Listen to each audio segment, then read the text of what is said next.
11 अप्रैल 2024। बाबा के महावाक्य। मीठे बच्चे, यह बना बनाया नाटक है। इस नाटक से एक भी आत्मा छूट नहीं सकती। मोक्ष किसी को मिल नहीं सकता। प्रश्न। ऊंचे ते ऊंचा पतित पावन बाप भोलानाथ कैसे है? उत्तर।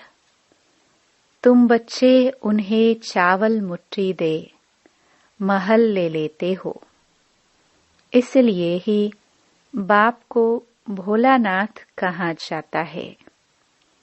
तुम कहते हो शिव बाबा हमारा बेटा है। वह बेटा ऐसा है जो कभी कुछ लेता नहीं, सदा ही देता है। भक्ति में कहते हैं जो जैसा कर्म करता है वैसा फल पाता है, परंतु भक्ति में तो अल्पकाल का मिलता। ज्ञान में समझ से करते, इसलिए सदा काल का मिलता है। ओम शांति। रूहानी बच्चों से रूहानी बाप रूह रिहान कर रहे हैं। वह ऐसे कहेंगे, रूहानी बाप बच्चों को राजयोग सिखला रहे हैं। तुम आए हो बेहद के बाप से राजयोग सीखने, इसलिए बुद्धि चली जानी चाहिए बाप की तरफ। यह है परमात्म ज्ञान आत्माओं के प्रति। भगवानुवाच सालिग्रामों प्रति। आत्माओं को ही सुनना है, इसलिए आत्म अभिमानी बनना है। आगे तुम देह अभिमानी थे। इस पुरुषोत्तम संगम युग पर ही बाप आकर तुम बच्चों को आत्म अभिमानी बनाते हैं। आत्म अभिमानी और देह अभिमानी का फर्क तुम समझ गए हो। बाप ने ही समझाया है, आत्मा ही शरीर से पाठ बजाती है। पढ़ती आत्मा है, शरीर नहीं। परंतु देह अभिमान होने के कारण समझते हैं फलाना पढ़ाते हैं। तुम बच्चों को जो पढ़ाने वाला है वह है निराकार। उनका नाम है शिव। शिव बाबा को अपना शरीर नहीं होता और सब कहेंगे मेरा शरीर। यह किसने कहा? आत्मा ने। यह मेरा शरीर है। बाकी वह सब हैं जिस्मानी पढ़ाइयाँ। अनेक प्रकार की उसमें सब्जेक्ट होती हैं। बीए आदि कितने नाम हैं? इसमें एक ही नाम है। पढ़ाई भी एक ही पढ़ाते हैं। एक ही बाप आकर पढ़ाते हैं, तो बाप को ही याद करना पड़े। हमको बेहद का बाप पढ़ाते हैं। उनका नाम क्या है? उनका नाम है शिव। ऐसे नहीं कि नाम रूप से न्यारा है। मनुष्यों का नाम शरीर पर पड़ता है। कहेंगे फलाने का यह शरीर है। वैसे शिव बाबा का नाम नहीं है। मनुष्यों के नाम शरीर पर है। एक ही निराकार बाप है जिसका नाम है शिव। जब पढ़ाने आते हैं तो भी नाम शिव ही है। यह शरीर तो उनका नहीं है। भगवान एक ही होता है, 10-12 नहीं। वह है ही एक। फिर मनुष्य उनको 24 अवतार कहते हैं। बाप कहते हैं मुझे बहुत भटकाया है। परमात्मा को ठीक कर भीतर सब में कह दिया है। जैसे भक्ति मार्ग में खुद भटके हैं, वैसे मुझे भी भटकाया है। ड्रामानुसार उनके बात करने का ढंग कितना शीतल है। समझाते हैं मेरे ऊपर सबने कितना अपकार किया है, मेरी कितनी ग्लानि की है। मनुष्य कहते हैं हम निष्काम सेवा करते हैं। बाप कहते हैं मेरे सिवाय कोई निष्काम सेवा कर नहीं सकता।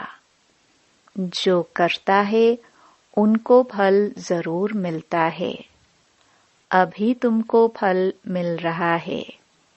गायन है कि भक्ति का फल भगवान देंगे, क्योंकि भगवान है ज्ञान का सागर। भविष्य में आधा कल्प तुम कर्म कांड करते आए हो। अब यह ज्ञान है पढ़ाई। पढ़ाई मिलती है एक बार और एक ही बाप से। बाप पुरुषोत्तम संगम युग पर एक ही बार आकर तुमको पुरुषोत्तम बनाकर जाते हैं। यह है ज्ञान और वह है भक्ति। आधा कल्प तुम भक्ति करते थे। अब जो भक्ति नहीं करते हैं उनको वहम पड़ता है कि पता नहीं भक्ति नहीं की तब फलाना मर गया, बीमार हो गया, परंतु ऐसे है नहीं।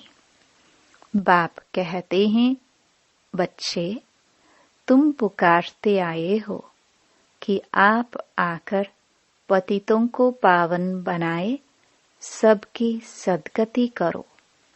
तो अब मैं आया हूँ। भक्ति अलग है, ज्ञान अलग है। भक्ति से आधा कल्प होती है रात, ज्ञान से आधा कल्प के लिए होता है दिन। राम राज्य और रावण राज्य दोनों बेहद हैं। दोनों का टाइम बराबर है। इस समय भोगी होने कारण दुनिया की वृद्धि जास्ती होती है, आयु भी कम होती है। वृद्धि जास्ती न हो उसके लिए फिर प्रबंध रचते हैं। तुम बच्चे जानते हो इतनी बड़ी दुनिया को कम करना तो बाप का ही काम है। बाप आते ही है कम करने, पुकारते भी हैं बाबा आकर अधर्म विनाश करो, अर्थात सृष्टि को कम करो। दुनिया तो जानती नहीं कि बाप कितना कम कर देते हैं। थोड़े मनुष्य रह जाते हैं, बाकी सब आत्माएं अपने घर चले जाती है। फिर नंबरवार पाठ बजाने आती हैं। नाटक में जितना पाठ देरी से होता है वह घर से भी देरी से आते हैं। अपना धंधा आदि पूरा कर बाद में आते हैं। नाटक वाले भी अपना धंधा करते हैं, फिर समय पर नाटक में आ जाते हैं पाठ बजाने। तुम्हारा भी ऐसे ही है। पिछाड़ी में जिनका पाठ है वह पिछाड़ी में आते हैं। जो पहले पहले शुरू के पाठधारी हैं वह सतयुग आदि में आते हैं। पिछाड़ी वाले देखो तो अभी आते ही रहते हैं। टाल टालियां पिछाड़ी तक आती रहती हैं। इस समय तुम बच्चों को ज्ञान की बातें समझाई जाती हैं और सवेरे याद में बैठते हो। वह है ड्रिल। आत्मा को अपने बाप को याद करना है। योग अक्षर छोड़ दो, इसमें मूंझते हैं। कहते हैं हमारा योग नहीं लगता है। बाप कहते हैं, अरे बाप को तुम याद नहीं कर सकते हो। क्या यह अच्छी बात है? याद नहीं करेंगे तो पावन कैसे बनेंगे? बाप है ही पतित पावन। बाप आकर ड्रामा के आदि मध्य अंत का राज समझाते हैं। यह वैरायटी धर्म और वैरायटी मनुष्यों का वृक्ष है। सारे सृष्टि के जो भी मनुष्य मात्र हैं, सब पाठधारी हैं। कितने ढेर मनुष्य हैं, हिसाब निकालते हैं। 1 वर्ष में इतने करोड़ पैदा हो जाएंगे, फिर इतनी जगह ही कहाँ है? तब बाप कहते हैं, मैं आता हूँ लिमिटेड नंबर करने। जब सभी आत्माएं ऊपर से आ जाती हैं, हमारा घर खाली हो जाता है। बाकी भी जो बचत है वह भी आ जाती है। झाड़ कभी सूखता नहीं, चलता आता है। पिछाड़ी में जब वहां कोई रहता नहीं, फिर सभी जाएंगे। नई दुनिया में कितने थोड़े थे, अब कितने ढेर हैं। शरीर तो सबका बदलता जाता है। वह भी जन्म वही लेंगे जो कल्प कल्प लेते हैं। यह वर्ल्ड ड्रामा कैसे चलता है, सिवाय बाप के कोई समझा न सके। बच्चों में भी नंबरवार पुरुषार्थ अनुसार समझते हैं। बेहद का नाटक कितना बड़ा है, कितनी समझने की बातें हैं। बेहद का बाप तो ज्ञान का सागर है। बाकी तो सब लिमिटेड हैं। वेद शास्त्र आदि कुछ बनाते हैं, जास्ती तो कुछ बनेगा नहीं। तुम लिखते जाओ, शुरू से लेकर तो कितनी लंबी चौड़ी गीता बन जाए। सब छपता जाए तो मकान से भी बड़ी गीता बन जाए। इसलिए बड़ाई दी है, सागर को स्याही बना दो। फिर यह भी कह देते कि चिड़ियाओं ने सागर को हप किया। तुम चिड़ियाए हो, सारे ज्ञान सागर को हप कर रही हो। तुम अभी ब्राह्मण बने हो, तुमको अब ज्ञान मिला है। ज्ञान से तुम सब कुछ जान गए हो। कल्प कल्प तुम यहाँ पढ़ाई पढ़ते हो, उसमें कुछ कम जास्ती नहीं होना है। जितना जो पुरुषार्थ करते हैं, उनकी उतनी प्रारब्ध बनती है। हर एक समझ सकते हैं हम कितना पुरुषार्थ कर कितना पद पाने के लायक बन रहे हैं। स्कूल में भी नंबरवार इम्तिहान पास करते हैं। सूर्यवंशी चंद्रवंशी दोनों बनते हैं। जो न पास होते हैं वह चंद्रवंशी बनते हैं। कोई जानते नहीं कि राम को बाण क्यों दिया है। मारा मारी की हिस्ट्री बना दी है। इस समय है ही मारा मारी। तुम जानते हो, जो जैसा कर्म करते हैं उसको ऐसा फल मिलता है। जैसे कोई हॉस्पिटल बनाते हैं तो दूसरे जन्म में उनकी आयु बढ़ी और तंदुरुस्त होंगे।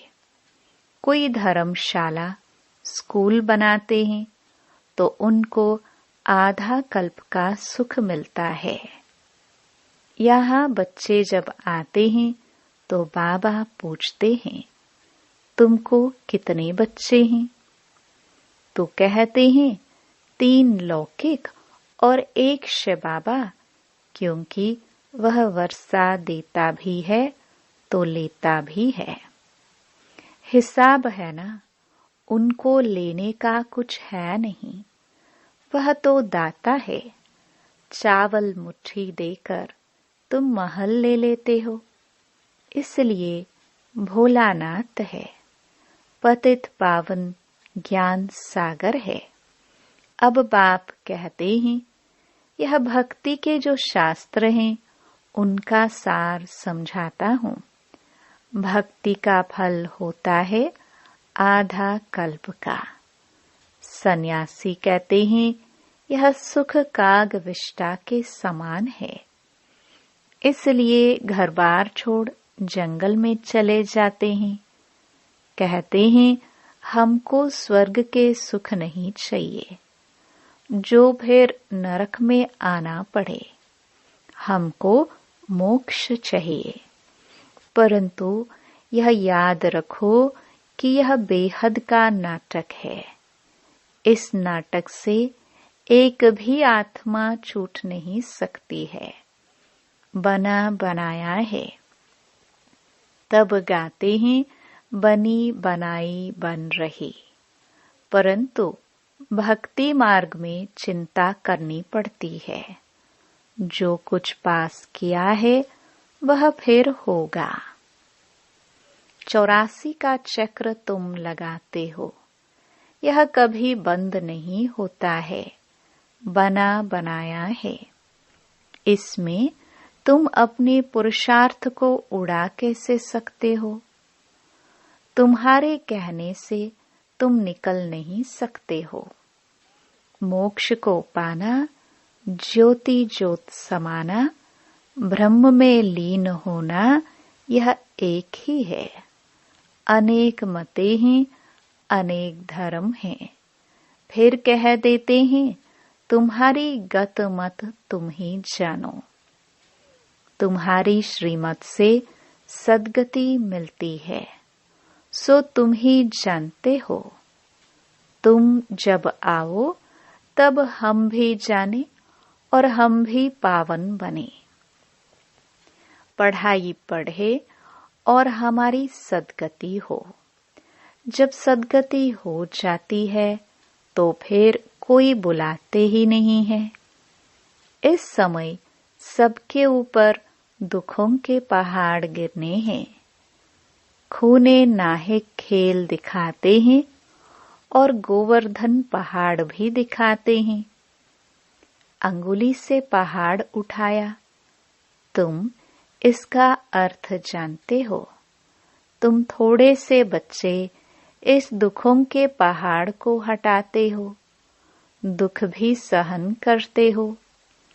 तुमको वशीकरण मंत्र सभी को देना है। कहते हैं, तुलसीदास चंदन घिसे। तिलक राजाई का तुमको मिलता है अपनी अपनी मेहनत से। तुम राजाई के लिए पढ़ रहे हो। राजयोग जिससे राजाई मिलती है, वह पढ़ाने वाला एक ही बाप है। अब तुम घर में बैठे हो, यह दरबार नहीं है। दरबार उसको कहा जाता है जहाँ राजाए महाराजाए मिलते हैं। यह पाठशाला है। समझाया जाता है, कोई ब्राह्मणी विकारी को नहीं ले आ सकती है। पतित वायुमंडल को खराब करेंगे, इसलिए अलाव नहीं करते हैं। जब पवित्र बने तब अलाव किया जाए। अभी कोई कोई को अलाव करना पड़ता है। अगर यहाँ से जाकर पतित बने तो धारणा नहीं होगी। यह हुआ अपने आप को श्रापित करना। विकार है ही रावण की मत। राम की मत छोड़ रावण की मत से विकारी बन पत्थर बन पड़ते हैं। ऐसी गरुड़ पुराण में बहुत रोचक बातें लिख दी हैं। बाप कहते हैं, मनुष्य मनुष्य ही बनता है, जानवर आदि नहीं बनता। पढ़ाई में कोई अंधश्रद्धा की बात नहीं होती। तुम्हारी यह पढ़ाई है। स्टूडेंट पढ़कर पास होकर कमाते हैं। अच्छा, मीठे मीठे सिखिलदे बच्चों प्रति माता पिता बाप दादा का याद प्यार और गुड मॉर्निंग। रूहानी बाप की रूहानी बच्चों को नमस्ते। धारणा के लिए मुख्य सार। पहला, वशीकरण मंत्र सबको देना है। पढ़ाई की मेहनत से राजाई का तिलक लेना है। इन दुखों के पहाड़ को हटाने में अपनी अंगुली देनी है। दूसरा, संगम युग पर पुरुषोत्तम बनने का पुरुषार्थ करना है। बाप को याद करने की ड्रिल करनी है। बाकी योग योग कह मूंझना नहीं है। वरदान। सेवा में विघ्नों को उन्नति की सीढ़ी समझ आगे बढ़ने वाले निर्विघ्न सच्चे सेवाधारी भव। सेवा ब्राह्मण जीवन को सदा निर्विघ्न बनाने का साधन भी है और फिर सेवा में ही विघ्नों का पेपर भी ज्यादा आता है। निर्विघ्न सेवाधारी को सच्चा सेवाधारी कहा जाता है। विघ्न आना यह भी ड्रामा में नोंद है। आने ही हैं और आते ही रहेंगे, क्योंकि यह विघ्न व पेपर अनुभवी बनाते हैं। इसको विघ्न न समझ अनुभव की उन्नति हो रही है। इस भाव से देखो तो उन्नति की सीढ़ी अनुभव होगी और आगे बढ़ते रहेंगे। स्लोगन। विघ्न रूप नहीं, विघ्न विनाशक बनो। ओम शांति।